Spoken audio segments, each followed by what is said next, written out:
Muy bien, vamos a hacer estudio de la Parashá Beshalach 5778.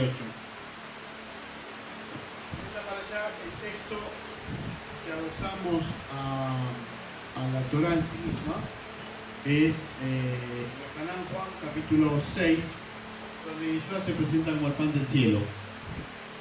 Entonces acá quiero hacer ciertas aclaraciones. La Parashá Beshalach nos va a hablar del maná, aquel elemento que iba a dar alimentación a Israel junto con las codornices, y el agua iba a estar dada por la roca de Miriam. De este contexto pasamos a lo que pasó con Yeshua y con la gente. Yeshua, después de enseñar, realiza el milagro de la reproducción de panes. Después de eso, Yeshua cruza al otro lado de Capernaum y la gente lo recibe y la gente lo sigue. Y entonces ahí comienza este diálogo que hemos leído, referido al pan del cielo. Cuando él habla de que él es el pan del cielo, lo que él está diciendo es que su interpretación de la Torá es la que nos va a quitar el hambre y la sed de vida que todos tenemos, porque de acuerdo a su interpretación es que debemos vivir la Torá. Eso está dicho en palabras místicas. ¿Por qué? Porque Juan es un evangelio absolutamente místico, pero no es misticismo cristiano, es misticismo judío. Entonces hay toda una serie de imágenes que tienen que ver, de conceptos que tienen que ver con el misticismo judío. Todo esto se cambió, se borró, y de esto se hizo dos cosas. La Santa Cena, se apoya en esto de la Santa Cena, por un lado en la Iglesia Evangélica, y el milagro de la transubstanciación en la Iglesia Católica. Ya sea de un lado, ya sea del otro, nos tomamos y nos comemos a Cristo, ya sea físicamente por el milagro de la transubstanciación, o ya sea espiritualmente por el recuerdo de la muerte de Cristo en la cruz y su sangre derramada. Y volvemos siempre a la misma canción, ¿no es cierto?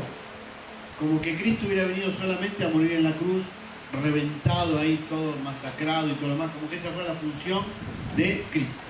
Esa es la idea que tiene el cristianismo. Una lectura judía del texto nos muestra una cosa totalmente diferente, y es que así como Dios dio el pan en el desierto al pueblo de Israel, que es la Torá, porque esto es misticismo, así el Mesías viene a aclarar cómo vivir la Torá. Tan fácil como eso. ¿Y por qué queremos vivir la Torá? Porque todos tenemos un desarrollo de la espiritualidad. Y la espiritualidad es aquello que nos colma y que sacia nuestra ansiedad de vida interior. Tan fácil como eso.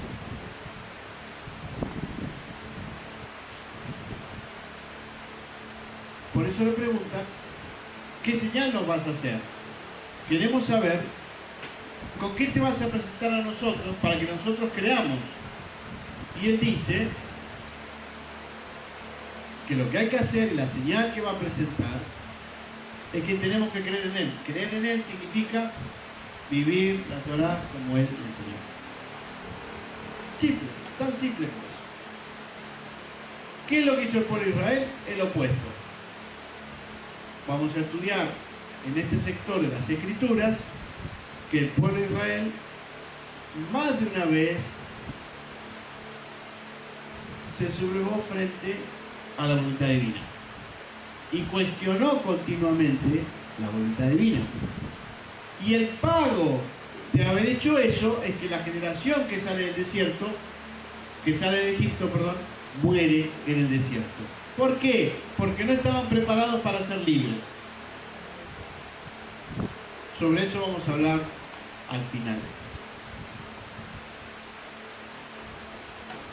Ahora bien,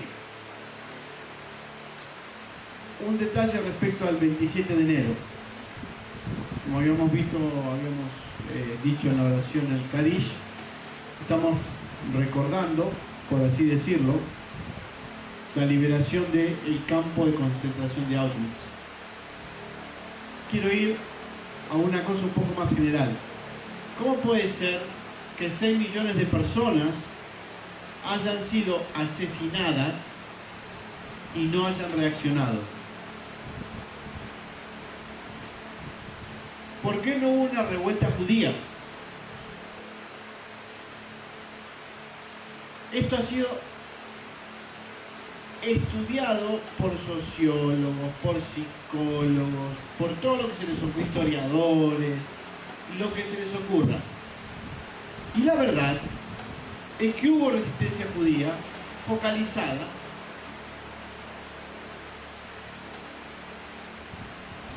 y lo que sucede es que quienes lo estudian, en la mayoría de los casos, no comprenden el contexto.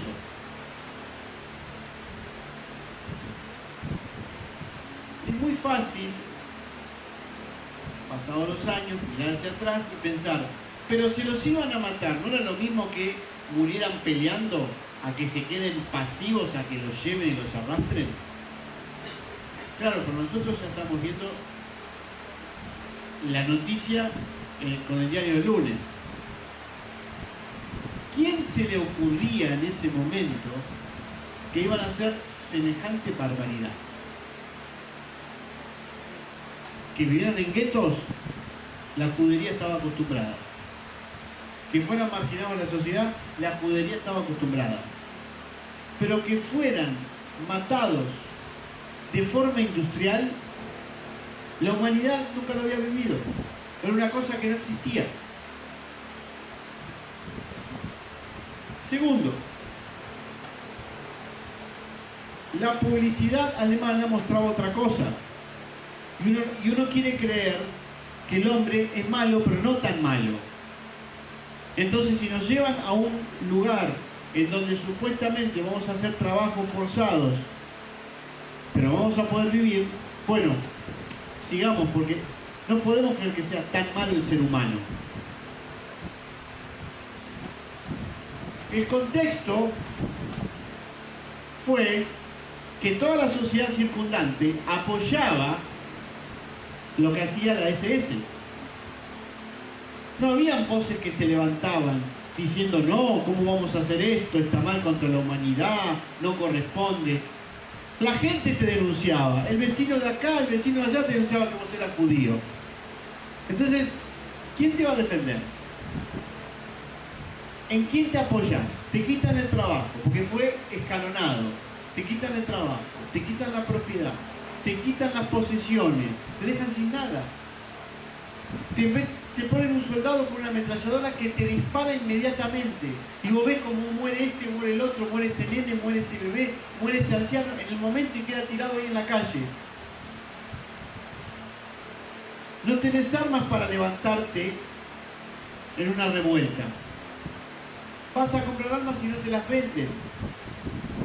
Y si no te piden precios exorbitantes. ¿Cómo haces para organizar algo? Como la frutilla de postre, lo que les digo, cuando se sublevó el gueto de Varsovia, que fue un hito en la historia, las armas las compraron en el mercado negro polaco. Estaban esperando en el gueto que la resistencia polaca, que ya estaba organizada, se levantara en armas con los nazis para apoyar la revolución del gueto. La resistencia polaca no hizo nada. ¿Por qué? Porque los polacos no querían tener judíos en su país. Así que fueron tan asesinos como los nazis. Uno puede ser asesino por acción o por omisión. Y cuando los judíos que se salvaron volvían a sus casas estaban ocupadas. Y la gente no los dejaba entrar y tenían que irse. En ese contexto tan terrible, y es muy difícil pensar en organizarse y en levantarse en armas. Hay ciertos casos en ciertos lugares. Es más, los ucranianos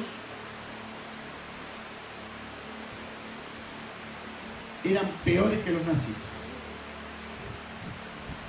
Porque por querer quedar bien con los nazis, se comportaban peor que ellos y masacraban más violentamente en lo posible.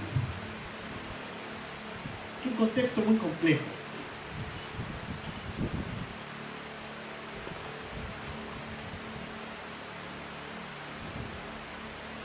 La pregunta que siempre nos queda, ¿y cómo pudo suceder algo así? Dos cosas. Apareció algo nuevo en la humanidad, la propaganda, el control de la propaganda. No tenemos que verlo hoy en día, que usamos el celular, nos metemos en Google y aprendemos y preguntamos cualquier cosa. Tenemos que verlo en ese momento. En ese momento la propaganda era el cine y la radio. No había televisión, cine y radio.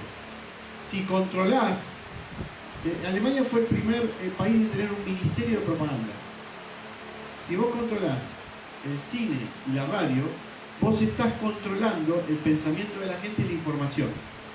A eso le sumás 20 siglos de antisemitismo y haces el combo perfecto.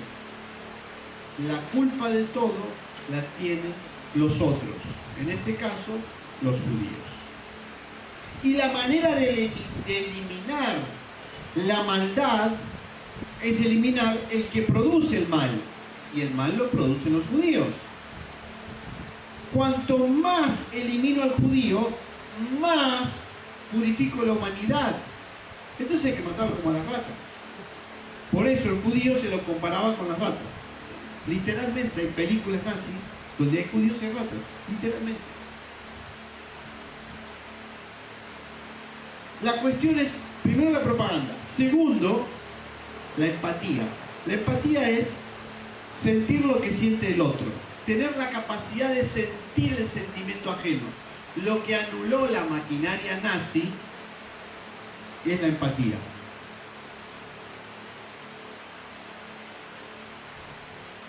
Había que cumplir órdenes. Cumplir la orden está más allá de la concepción moral de que si es bueno o si es malo. Y quien no cumplía la orden estaba fallando a la madre patria, o sea, a la super Alemania. La super Alemania es el establecimiento del reinado universal de la paz. Eso le suena a Apocalipsis, por supuesto, son ideas sacadas de la Biblia. Entonces, matamos al judío porque estamos eliminando el mal de la paz de la tierra. Y los niños, que son niños y son inocentes aún, hay que matarlos igual porque van a ser la peste del día de mañana. Entonces cuando matamos a las ratas, matamos todo. Cuando echamos insecticida para matar ratas en una casa, no pensamos si la rata es chica o es grande, matamos todas las ratas. Claro, una cosa es matar ratas, otra cosa es matar personas. Bien, para los nazis, los judíos no tenían alma. Por lo tanto, eran ratas, con forma humana, por hacerlo sencillo. Ese es el extremo del extremo del extremo de la maldad. No ha existido en la humanidad mayor maldad que esa. Y no es que no hayan existido exterminio de pueblos, por ejemplo el pueblo armenio, sino que los nazis hicieron algo particular. Le dieron una base científica, filosófica, teológica sobre lo que estaban haciendo. Y además de eso, hicieron una industria con lo que estaban haciendo. Es la primera vez y la única vez en la historia humana que la muerte se industrializó. Eso es lo malo, de lo malo, de lo malo. ¿Por qué? Simple, ¿eh? Porque no hay amor.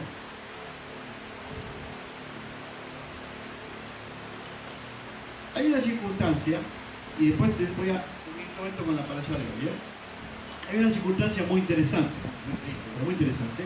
Un pueblo de Rusia, Rusia o Lituania, pero bueno, de la zona de Europa Oriental, entre 10.000 y 15.000 judíos, una aldea, la rodean los nazis, sacan a toda la gente, la llevan afuera de sus casas, la reúnen a toda la gente. Hay un fotógrafo que se pasa más de una hora sacando fotos de esa gente de la aldea. El fotógrafo nazi, él sabía lo que le iba a pasar a esa gente. y saca fotos de ancianos, de niños, de bebés, de madres lactando. A la hora los empezaron a fusilar uno por uno de manera individual. ¿Cómo puede haber tanto no amor por el otro? No importa si es gitano, si es cristiano, si es judío, si es hindú, si es terrorista. ¿Cómo puede haber tanto no amor? El soldado alemán, sobre todo el de la Gestapo, de las SS, que eran los encargados del asesinato, les habían metido en su cerebro, en su conducta, que estaban prestando un servicio a la madre patria y que tenían que matar sus propias emociones por cumplir con ese servicio, y que eran los mejores de la madre patria por hacer el trabajo que hacían. Es decir, la madre patria los premiaba moralmente por haberlos convertido en asesinos. Ahora bien, ¿y los seres humanos, aún tan malos, no tienen conciencia? ¿No hay conciencia? Sí. ¿Por qué? Porque esos asesinos empezaron a mandar cartas a sus familiares en Alemania y fotos, y decían, en algunos casos, que Dios nos perdone por lo que estamos haciendo.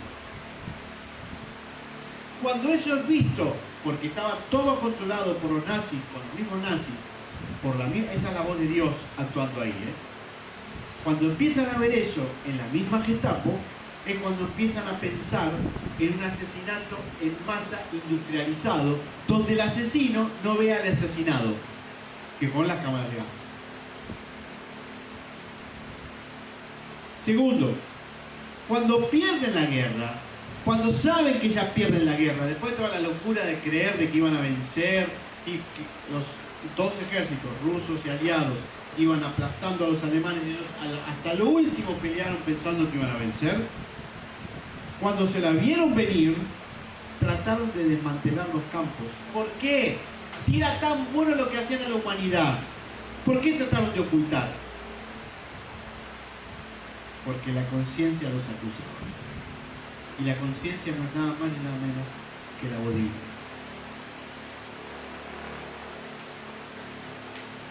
Y por último, la pregunta que uno siempre se hace, yo me la hago siempre, ¿y dónde estaba Dios en ese momento, en ese lugar?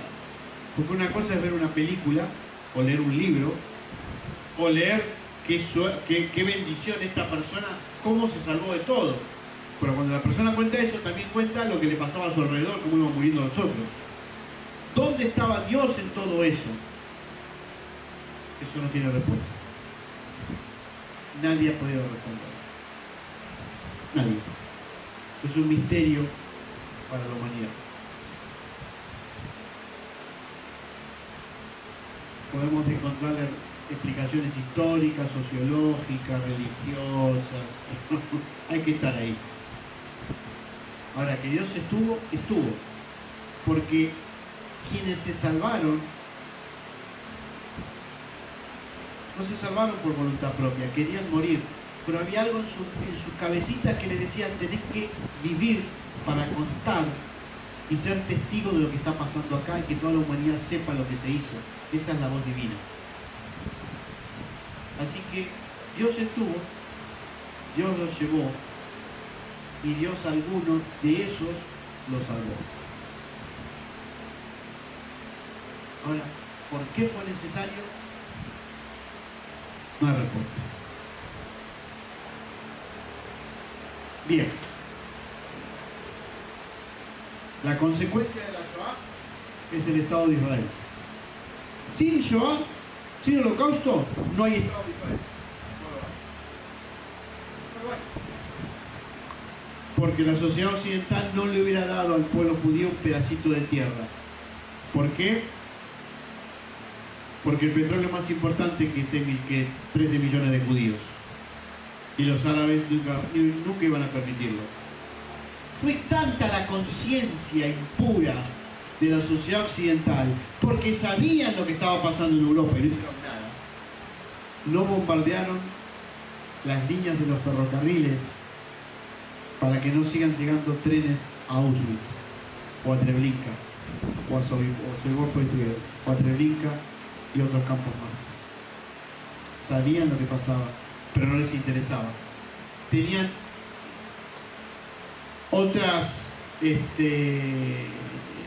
otros puntos estratégicos de la guerra.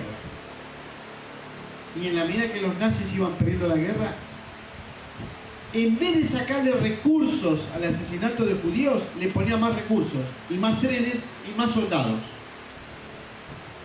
Increíble. Increíble. Pero bueno, resumidas cuentas, Israel sobrevivió, se formó el Estado de Israel, y gracias a esa generación que se perdió, resurgió el Estado de Israel. Se tuvo que perder una generación para que Israel vuelva a la tierra. ¿Qué nos recuerda eso?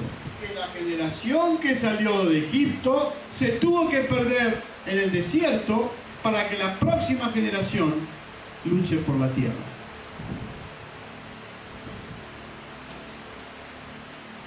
Dios actúa así. Dios sabrá por qué. Como hombres solo podemos aceptar. No podemos cambiar la historia. Bueno, vamos a la generación del desierto. ¿Quiénes eran? Unos esclavos que estaban esperando que algún día Dios los libere. Y vino Moshe, y a través de Moshe Dios los libera.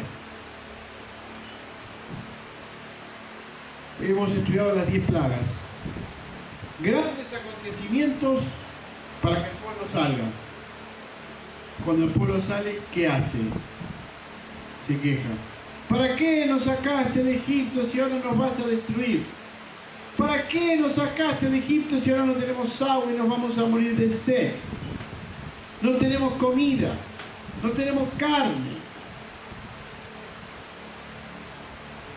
Al fin y al cabo, ¿para qué? ¿No era mejor vivir como vivíamos antes? ¿No era mejor el pasado que el futuro y que el presente? ¿Para qué? ¿Por qué estoy metido en todo esto? En el medio de la nada. Si en Egipto tenía para comer todo lo que yo quería. Pero cuando estaba en Egipto yo quería ser libre.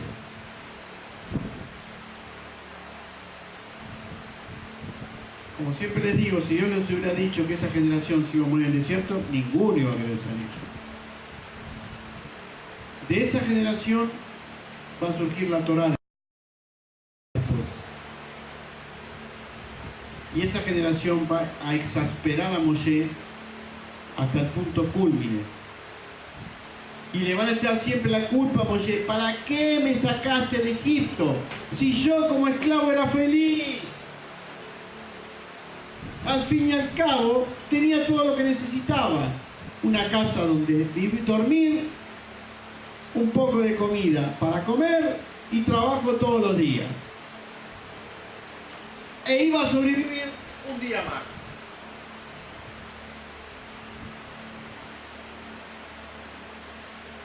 ¿Pero y cómo? ¿Y todos los milagros que hizo Dios? Que justamente los hizo Dios. Como los hizo Dios, no hay valoración. Porque es el otro el que lo hace. Entonces dependo del otro. Ah, me sacaste, dame de comer. Ah, me sacaste, dame de tomar. Ah, me sacaste, quiero la casa, quiero el perro, quiero el departamento. Dámelo todo. Vos me sacaste, hacete cargo de mí. ¿Y qué hace Dios? Le da la Torá, un montón de mandamientos. De ahora en más tenés que hacer esto, no tenés que hacer esto, tenés que hacer esto. Ah, no, tengo cosas que hacer. No es para mí. Pero si estaban esperando ser libres, si eran esclavos,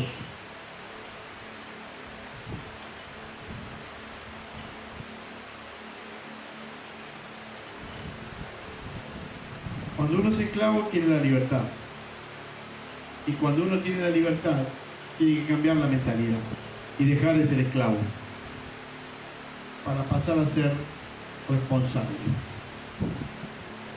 Y eso ya no es tan fácil, ya no tan lindo. Mientras Israel estuvo como esclavo, ¿quién tenía el control de las vidas? Los egipcios. Los egipcios nos pegan, los egipcios nos matan, los egipcios, los egipcios, los egipcios. ¡Ellos! ¿Y por qué tienen el control? Porque son más poderosos. Tienen dominio sobre mí. Tienen poder. Piensen. Israel eran 3 millones de personas. 600.000 hombres, más mujeres, más niños. ¿Nunca se les ocurrió sublevarse contra los egipcios? ¡No! ¿Por qué?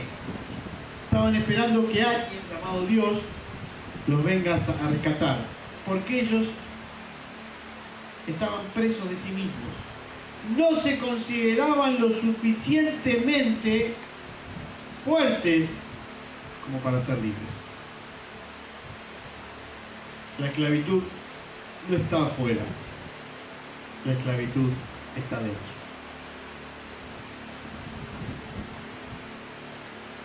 Llega un momento en que cuando tenemos tan metidos en nosotros ese concepto de que no podemos enfrentar la vida, que terminamos necesitando al que nos domina.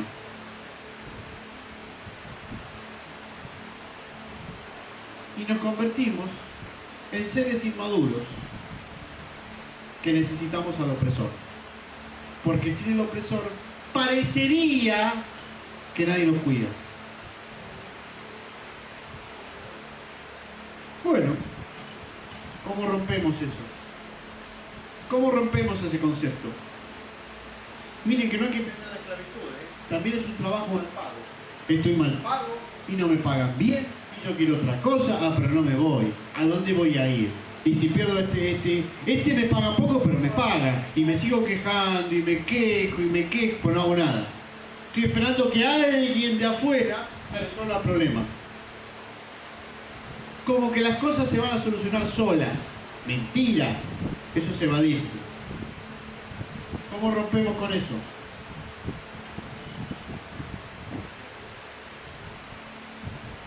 Siempre va a haber algo o alguien que nos muestre otra opción. El que es esclavo se da cuenta que es esclavo porque ve que el otro es libre. Y cuando quiere hacer lo que hace el otro, no lo puede hacer porque es esclavo. Entonces ahí hay una comparación.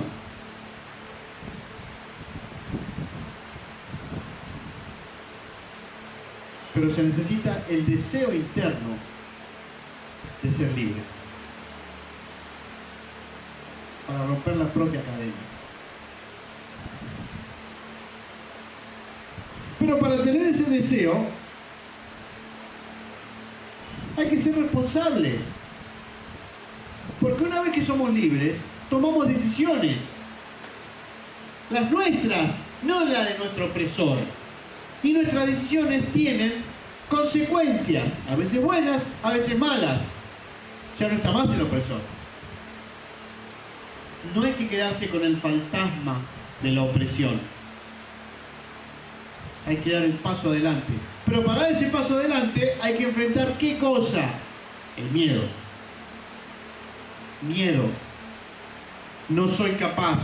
No puedo. No tengo los suficientes recursos como para enfrentar las situaciones de la vida. El miedo paraliza y agobia.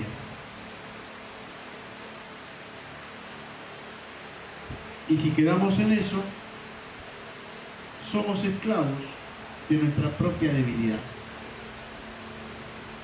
Ya no hay un opresor. Ya al opresor lo metimos adentro. Y somos esclavos de nuestra propia debilidad. Bueno, ¿qué hacemos? Enfrentamos. ¿Cómo enfrentamos? Hay que desarrollar nuestras cosas que son pequeñas, nuestras fortalezas. hacernos responsables, asumir las consecuencias, no depender de la aprobación del otro. Antes, el amo tenía que aprobar lo que yo hacía y yo vivía para contentar al amo. Ahora no está más el amo. Estoy yo frente a Dios. Ya no hay que pedirle permiso a nadie. Hay que actuar con responsabilidad.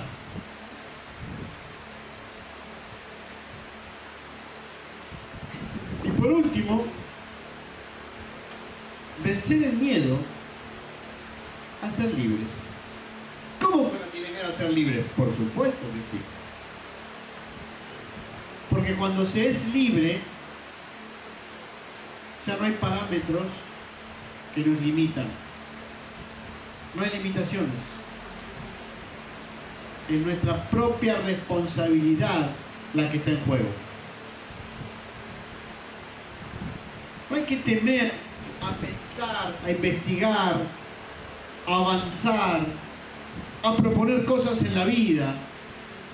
Hay que salir de la oscuridad. Hay que intentar nuevos caminos.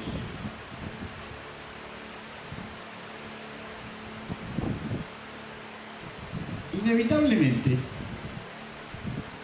siempre vamos a cambiar de amo. Israel tenía a los egipcios como amos. Después Israel tuvo como amo a Dios a través de Moisés. Siempre tenemos a alguien a quien obedecer. Pero gente, obedezcamos lo superior, no lo inferior. Fíjense ustedes. Nuestra Neshama, nuestra alma espiritual, se ilumina estando en el cuerpo. Para eso venimos a este mundo, para desarrollar espiritualidad. Ahora bien, ¿qué le pone límites a nuestro ego? Lo que yo quiero, lo que yo soy, lo que yo hago, porque yo. ¿Qué le pone límites a nuestro ego? El cuerpo. Nuestro propio cuerpo nos pone límites. ¿Por qué? Porque nos creemos todopoderosos. Y resulta que estando en el cuerpo somos seres limitados. Necesitamos comer, necesitamos dormir, necesitamos bañarnos, necesitamos vestirnos, que hace calor, que hace frío, que soy blanco, que soy negro, que hablo una lengua, que hablo otra lengua, que mido tanto, que peso tanto, que hago tanto. Todo ese límite lo pone el cuerpo al ego.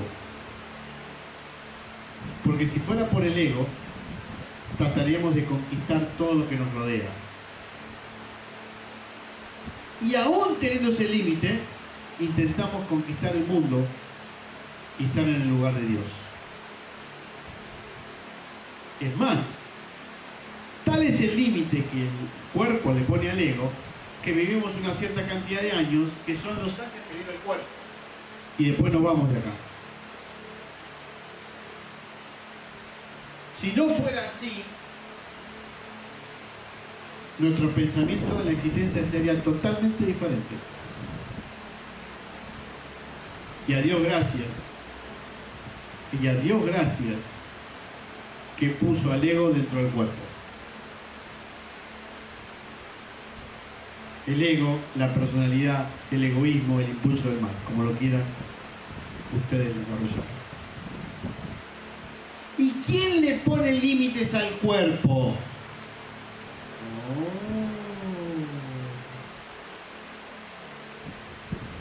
¿La Neshama? Del espíritu. ¿Por qué? Porque el espíritu le enseña al ego y entonces el ego se acomoda al cuerpo. Y entonces muere el cuerpo, cede el ego y el espíritu vuelve con Dios.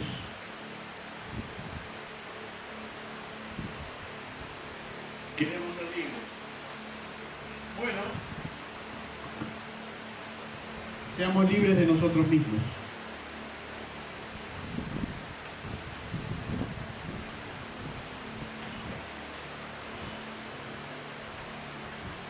Vengan a mí todos los que están trabajados y cargados y yo los haré descansar.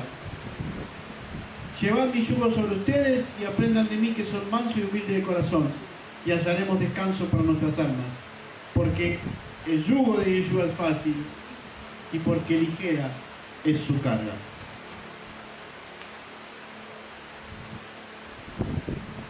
El yugo es la interpretación de la Torá. La interpretación de la Torá se lleva sobre nosotros para cumplir los mandamientos. Eso hace que nuestro trabajo sea más fácil de hacer y eso hace que encontremos el descanso que el Espíritu busca.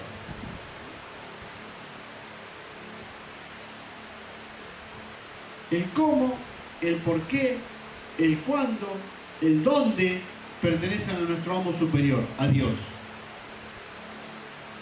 La forma de complacerlo pertenece a la interpretación de la Torá de Yeshua.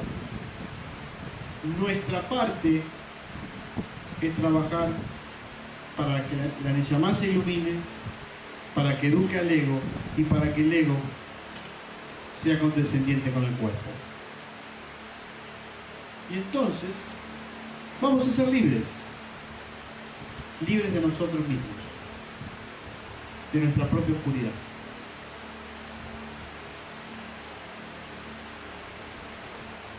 Sin temor a la vida, sin temor al después, porque lo importante es el aquí y ahora, y el aquí y ahora es la eternidad. Y a eso tenemos que vivir. Shabbat Shalom.